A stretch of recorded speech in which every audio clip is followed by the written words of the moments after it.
Exciting discussions. We've all learnt a lot. And in this last session, we wanted to pull everything together and talk about, well, what do we do next? You know, what can we do from all the material and information that we've learnt over the last couple of days? How can we pull it together, and what should we do next with it? So what we've done here, I'm going to go through just a few themes that we've identified during the meeting. And then we've got a set of questions, and we're going to sort of just throw it open to you for about 30 minutes or so and see what your suggestions are, your recommendations are with respect to where we go next.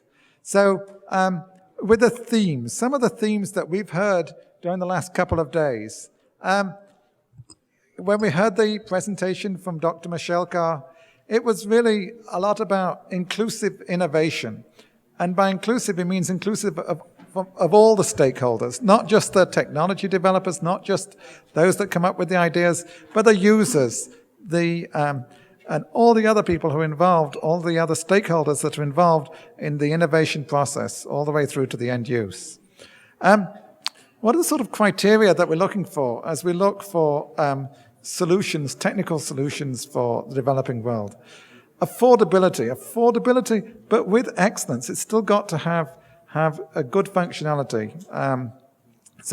But affordability was something that I kept hearing all the time. It's got to be affordable in the developing world.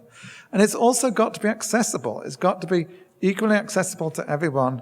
And so access equality was another criteria that we should plan against as we develop technologies.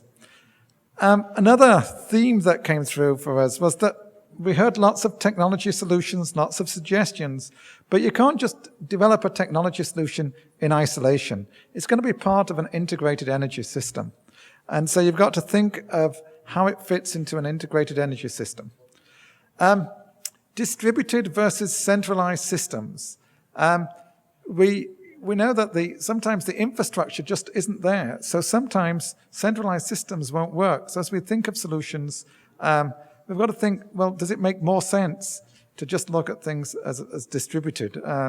Biomass production, for example, for transportation. We talked at our session on biofuels. You know, the transportation costs, if you have to move them too far, means that a centralized system wouldn't make any sense.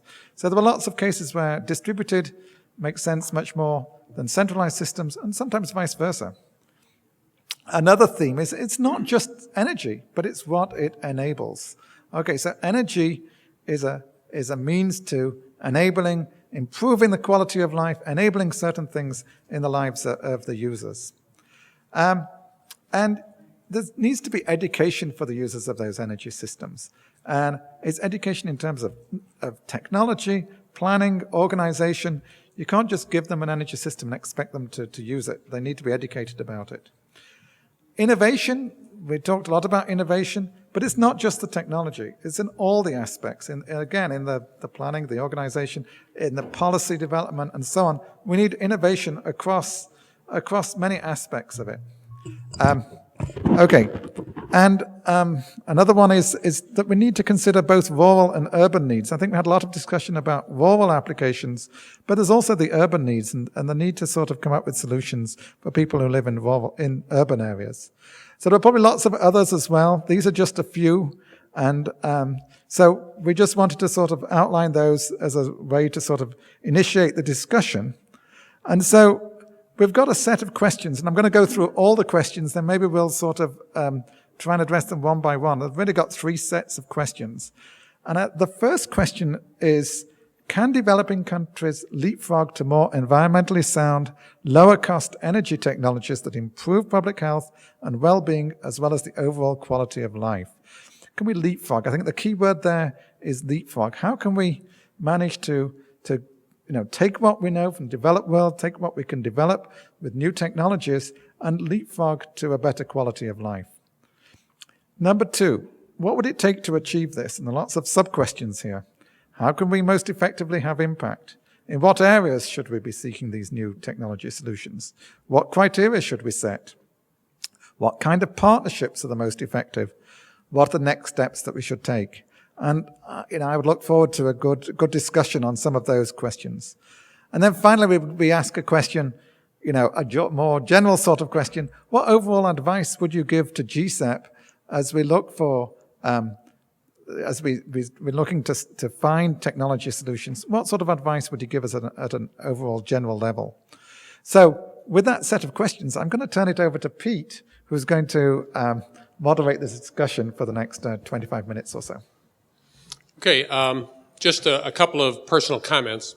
We had an opportunity to visit several villages on Monday and Tuesday, which for me was a first visit outside of metropolitan areas in India.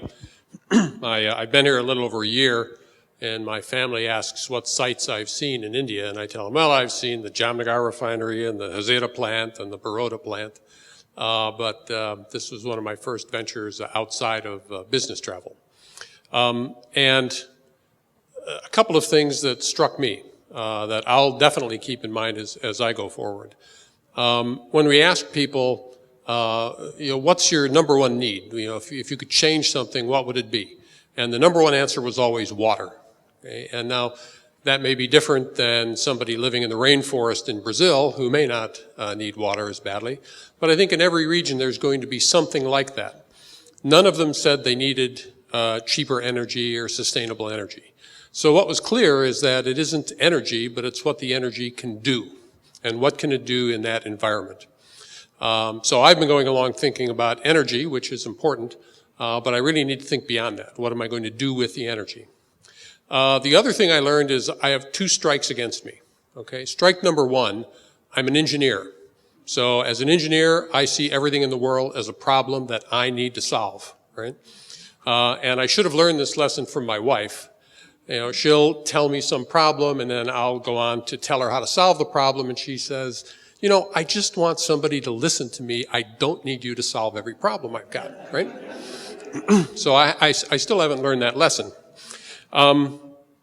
So we come in and think, as scientists and engineers, we're going to bring some wizardly technology in, and that's going to solve all the problems. And that's not the case.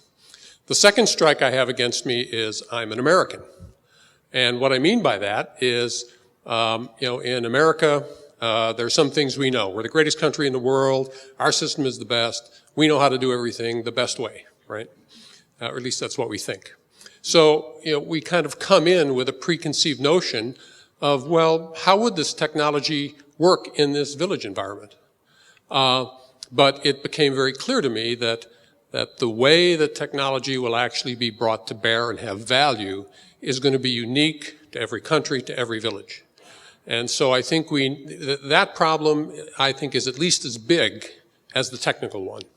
So we need to understand that. I think education is a big part of what we need to do to get these technologies and to really help people. And the education is two-way.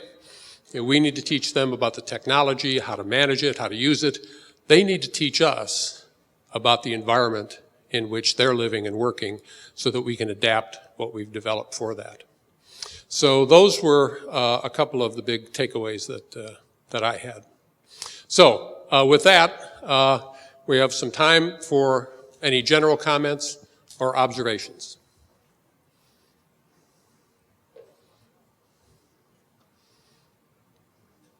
Yes, sir.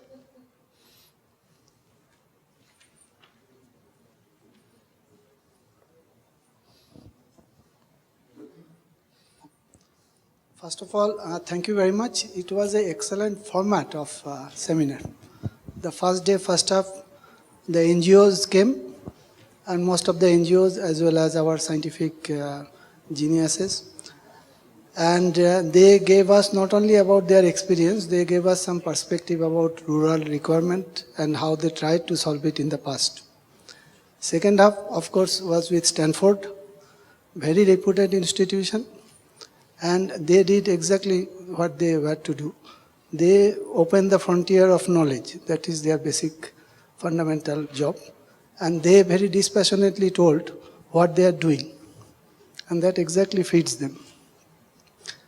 Today morning, it was the industry, and it showed that how, with right kind of investment, huge resource, and sense of purpose, companies like DuPont, Reliance, or GE can achieve breakthrough technology or solutions.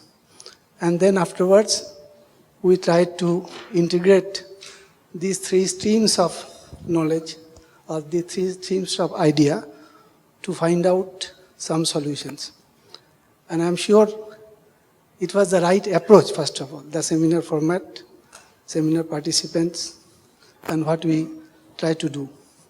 If not today, if this continues, definitely it is the right path and we'll achieve something. Here, the question, the first one, you have written leapfrogging. And that is where exactly people like Stanford and Reliance or GE comes, supporting the NGO or the rural people. You see, yesterday mornings, most of the invention or innovation with catchy words, what was used, they were like developing implements or devices to solve real life problem or potential problem. But after all, it was just basic intuitive development which slightly improved efficiency or slightly tried to address a real life problem. In the evening, yesterday, it was frontiers of, as I said, knowledge. It is not solving any problem, but it is exploring the future, exploring various options that how, and as Sally said, that maybe 90% of what they are doing will not really yield any fruit. Maybe 10% will. But it is the high end of knowledge and exploration. And then comes GE, DuPont, and Reliance, huge resources, sense of purpose, project management, and management as such. And this, if leapfrogging is required, definitely, we know that with this effort of 20 years, we need Stanford, we need Reliance and DuPont and others. Because leapfrogging is not possible without them. Otherwise, the small development will go on, but leapfrogging will not happen. So the very idea that all these three constituents have joined hand, and Ajit has somehow made it happen, Sally has made it happen, it really to be applauded. And that is what I want to say.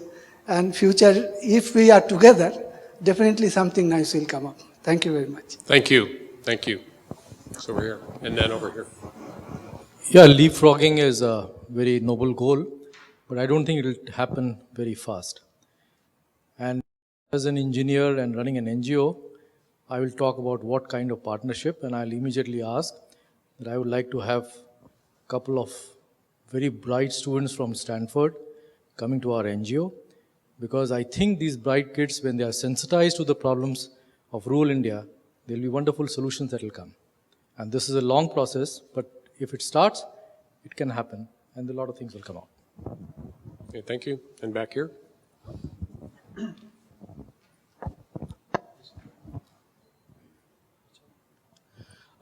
Let me take one by one the questions.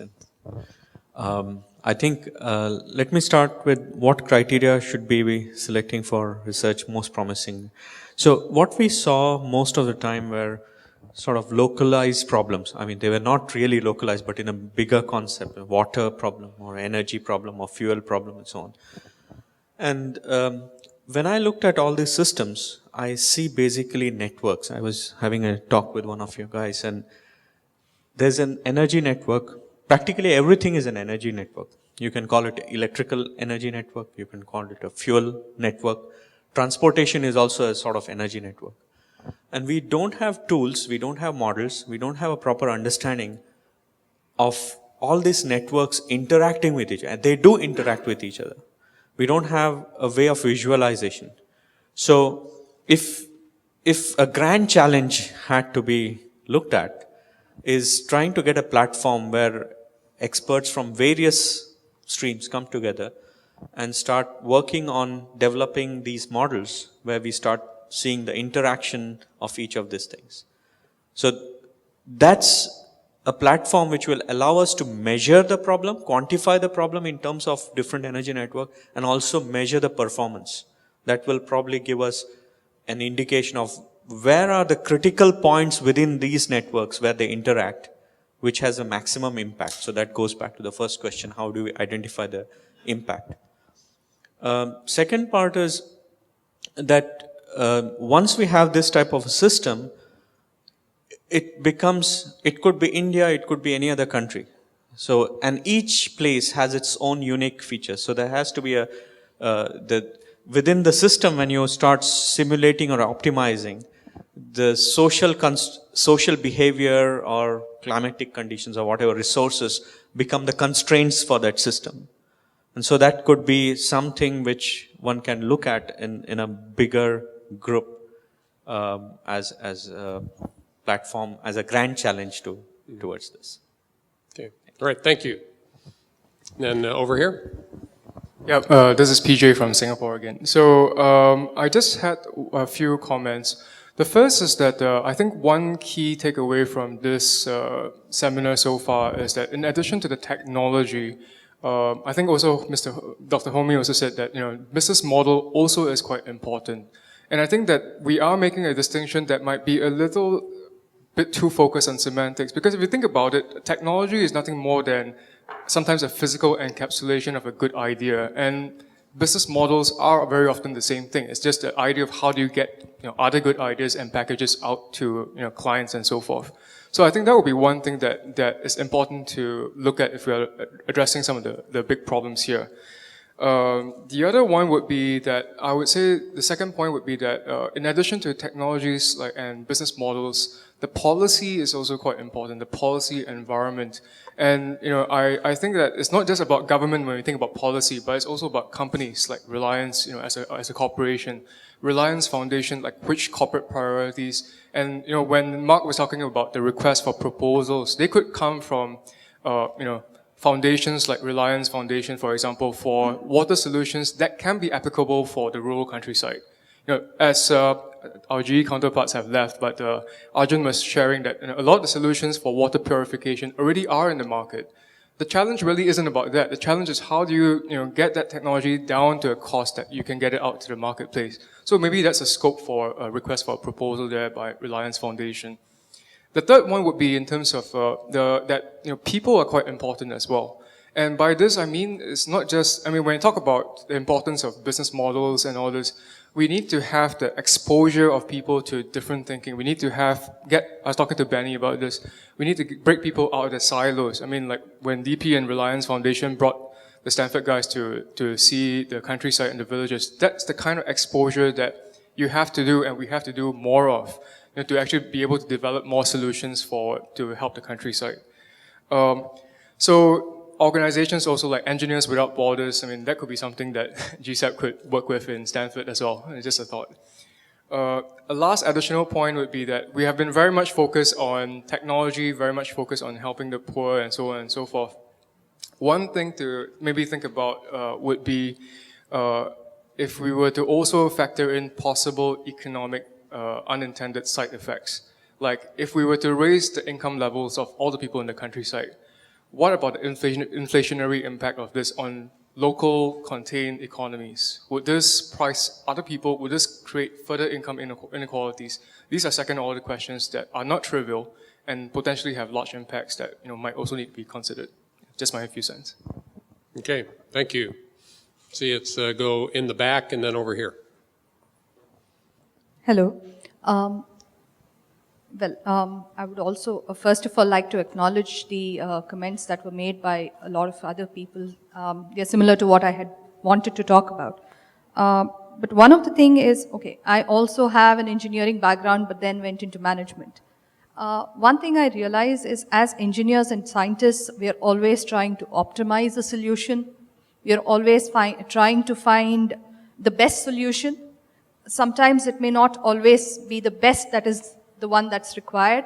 It may have to be the most economical, the most social, and so on and so forth. But very often as engineers or as scientists, we tend to always neglect the next best alternative. We always want the best. That's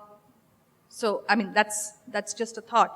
The other thing is, Ashwin was talking about the interaction effects. What we need is research that's multidisciplinary, right? Most of the technology concepts that were talked about are still in silos. they're still specific in solar or specific in water and specific in coal. We may have to start talking about multiple systems, how they interact, the interaction effects. So multidisciplinary research is where we should head. And the other thing is the distribution, right? I mean, we are not from centralized, we are going back to the distributed systems, where systems should be small and manageable rather than, scaled out models. So probably we need to rethink our solutions in terms of, not in terms of scalable models, but in terms of small models that can be implemented across multiple scenarios. So maybe scenario generation, with customized solutions. The other thing is to try and involve the people who are going to be the users of such products and technologies. Very often we tend to neglect their requirements and their needs. It's always like science has created something and we are pushing this technology. So somewhere I think we need to try to make it more market focused and try to bring in their requirements. So that is probably something that we'll have to consider. Thank you. Okay, thank you. In the U.S., we have an expression which I've always kind of remembered. It may be known here, and that is that best is the enemy of better. So sometimes if we strive for the best, that's a noble goal, but it stops us from making something that's just simply better. So yes, over here. Oh, here. Sorry. And here. My comments are mainly from a planning and execution perspective. See, first you identify a project that you want to do, right? After that, somebody mentioned that we were to put together some kind of a failure database which explains why similar projects have failed. That's very important that you identify why people have failed in a similar area. Once you select a project, a failure analysis of why something has been happened. The third thing is probably, understanding the market and the particular context, because as you people have gone around and seen, water has been a very major issue. So sometimes it is just the reduction of power requirement, for instance, in pumping, as I mentioned in villages, that 75 to 80% is in the pumping cost of water because of the reduced water table. And the fourth thing is testing that whatever solution you've developed locally before inside your ecosystem before you go out and try to execute, because you're not going to get a second chance in the villages. They start rejecting things pretty fast. So that's what I'm saying. Okay. Over here and then here. I have a specific comment for the researchers.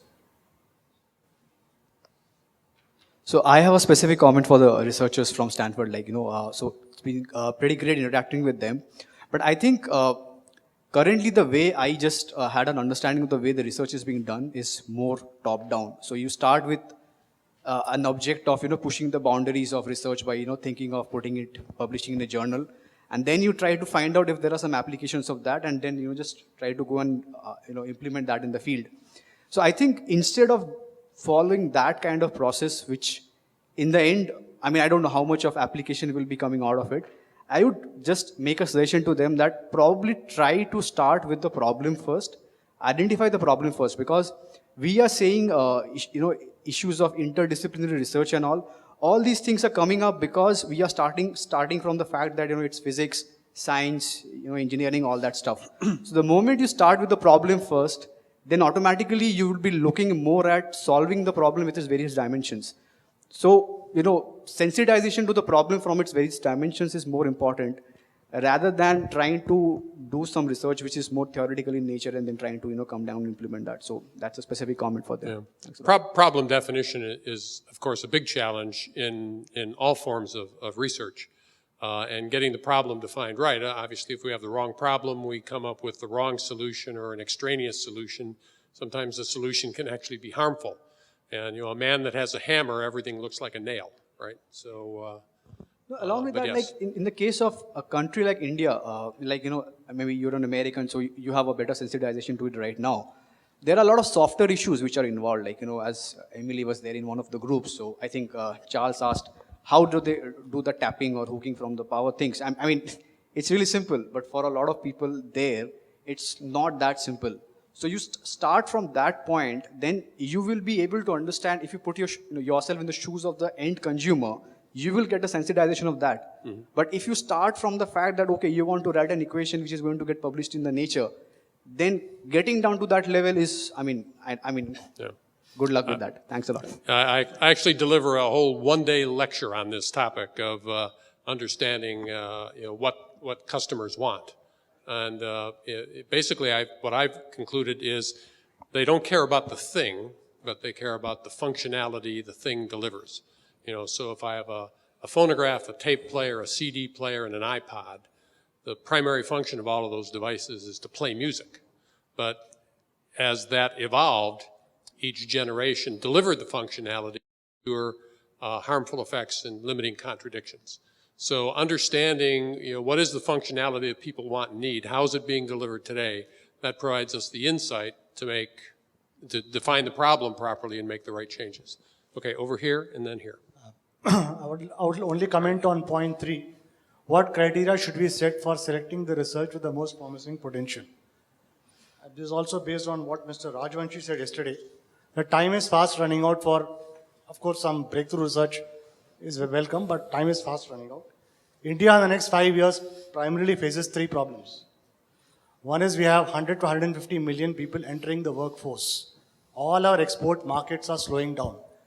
With the current government, with the license Raj and all that, I doubt much investment will flow into India to raise employment. So whatever research you select should at least have the potential to generate employment for various people in rural India. That is point number 1. Point number 2, we also face a water crisis. Barring the west coast of India, as per the World Bank, almost all the regions of the country are water deficient. So we need to, and most of the problems identified with the World Bank related to water mismanagement is largely water wastage. So the second research criterion could be whether it reduces water wastage. And third is, based on the King's College seminar which was held in London a couple of weeks back, where again some similar think tank some kind of a group was organized. The next ruler of India will not determine energy sector, but whoever controls energy for India will determine who will sit in Delhi. So the third item should be how will this group or Stanford or whatever will deliver some kind of energy which will be next 5 years, either it is efficiency or reducing wastage, or perhaps it's some new source to also actually satisfy these needs. These are the 3 most, in my opinion, whatever few seminars I've attended, read, I feel are the 3 burning issues which could be used as criteria for selecting the research with the most potential employment and reducing water wastage and finding the next energy wastage or reducing energy wastage or energy source. Thank you. Okay, over here and then over here. Hello. Can developing countries leapfrog? I have just one thing to share.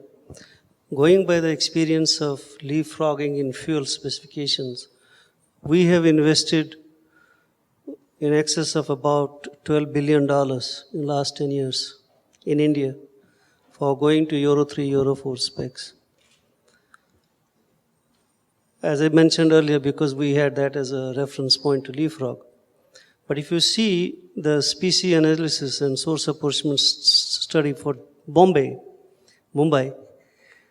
the particulates are actually coming not from vehicular exhaust at all.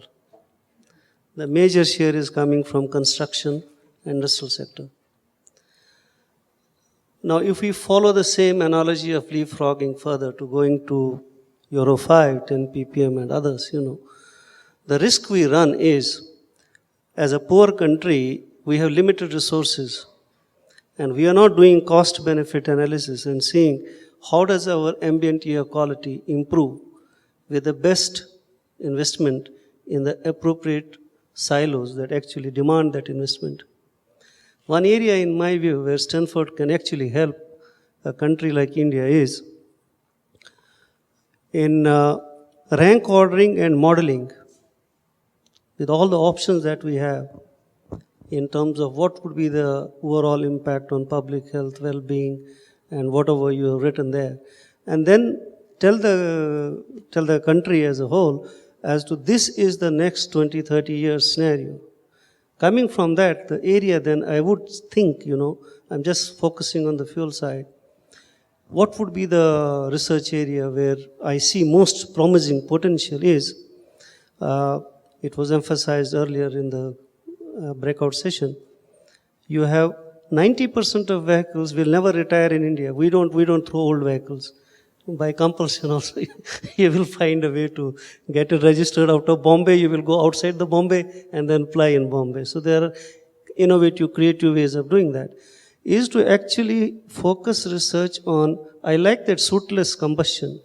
Well, that's on the combustion side. Do that. But that's futuristic.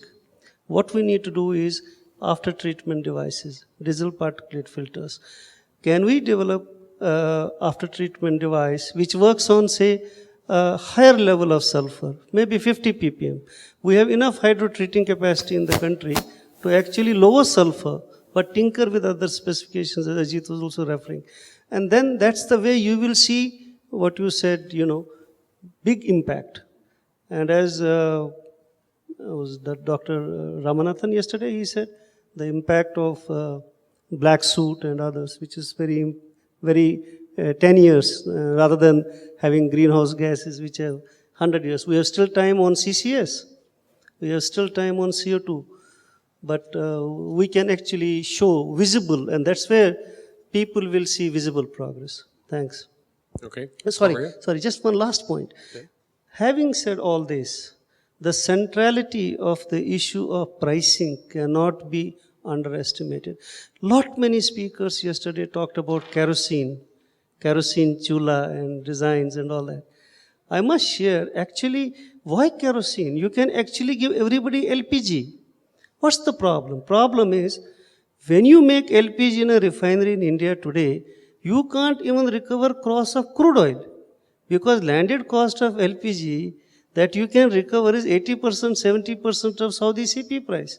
So if governments were to actually allow you at least to take crude oil price as realization for LPG, you would make more LPG. So why talk about giving a higher calorific value? So centrality of the issue of pricing, you talk about low carbon should have higher premium. Hydrocarbon ratio you're saying, and high carbon should have discount, So you should work. So essentially the whole structure of pricing of hydrocarbons also needs to be kept in mind. Okay, thank you. And over here, and then one more comment. And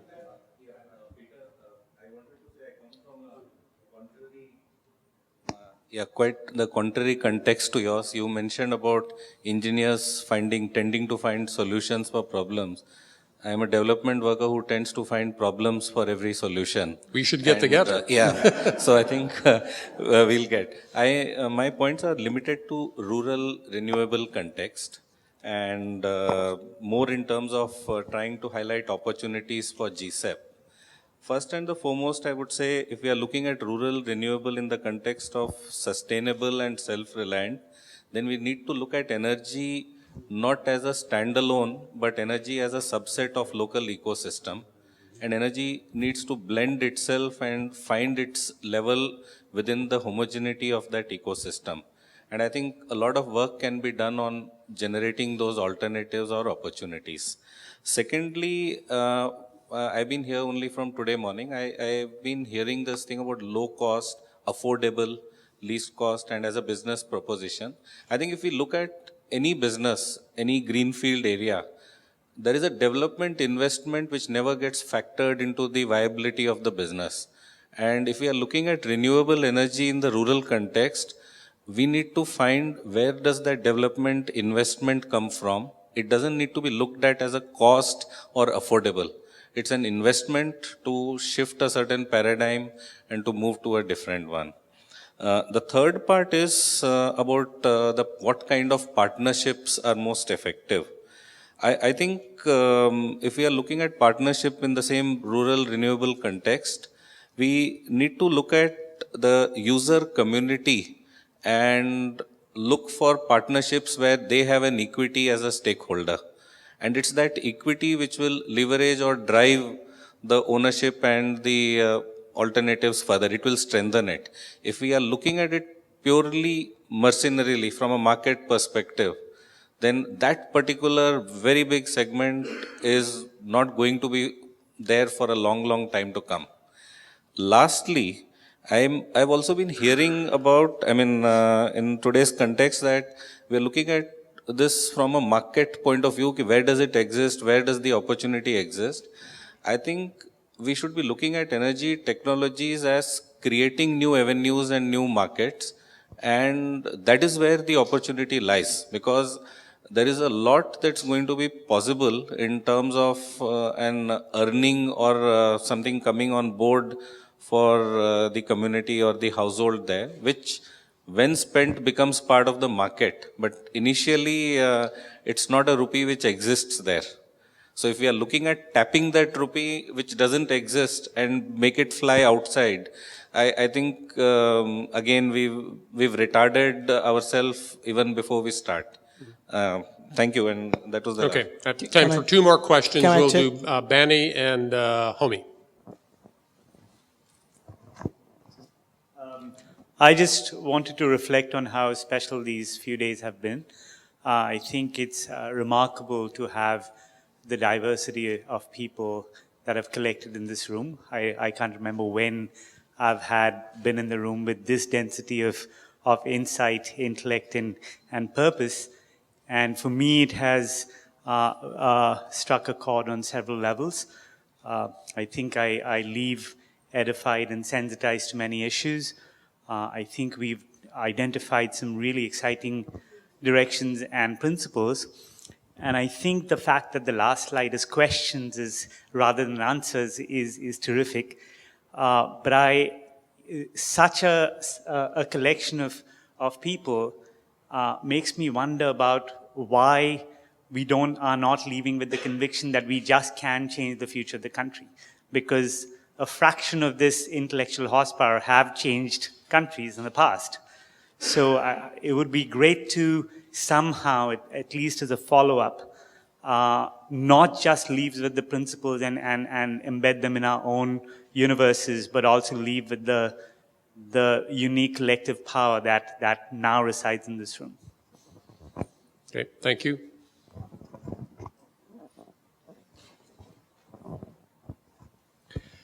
So I've been kind of reflecting on what I have seen over the past 2 days. The Stanford team, GCEP team now has been in India for a week-ish.